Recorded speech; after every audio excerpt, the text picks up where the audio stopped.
देश की सबसे बड़ी अदालत ने पहलगाम मामले में एक याचिका को खारिज करते हुए जो टिप्पणी की है वो चौंकाने वाला है।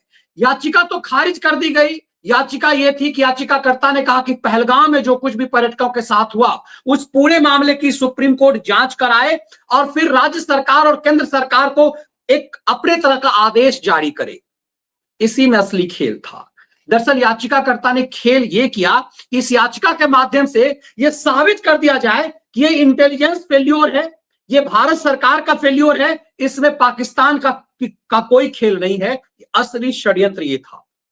सुप्रीम कोर्ट ने इस याचिका को खारिज करते हुए कहा कि ये राष्ट्र की सुरक्षा से जुड़ा हुआ मामला है और इस तरह की याचिका जो तुम लेकर के आते हो इसके पीछे कौन है, कौन तुम्हें बैकअप कर रहा है, कौन तुम्हें इस तरह की याचिकाएं फाइल करा रहा है।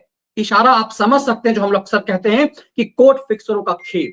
तो क्या सुप्रीम कोर्ट ने इशारा किया कि कई कोर्ट फिक्सर जो हैं इस तरह की जो याचिका दाखिल कराई जाती है वो तुम्हारे पीछे खड़ा है।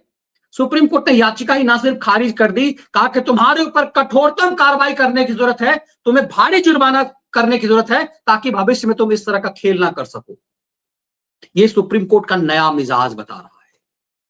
क्या देश उसके लिए मायने कितना है, तब आप समझ सकते हैं कि इस देश में पहलगाम कांड के बाद जिस तरह से एक षड्यंत्र हो रहा है कि सरकार का फेल्योर है, इंटेलिजेंस फेल्योर है, वो बैकअप कर रहा पाकिस्तान को, किस तरह से इस देश की कई पॉलिटिकल पार्टियां इस तरह की खेल खेल रही है, तो क्या ऐसे लोग ही बैकअप कर रहे हैं? ये एक तरह से सुप्रीम कोर्ट ने साफ संदेश दे दिया।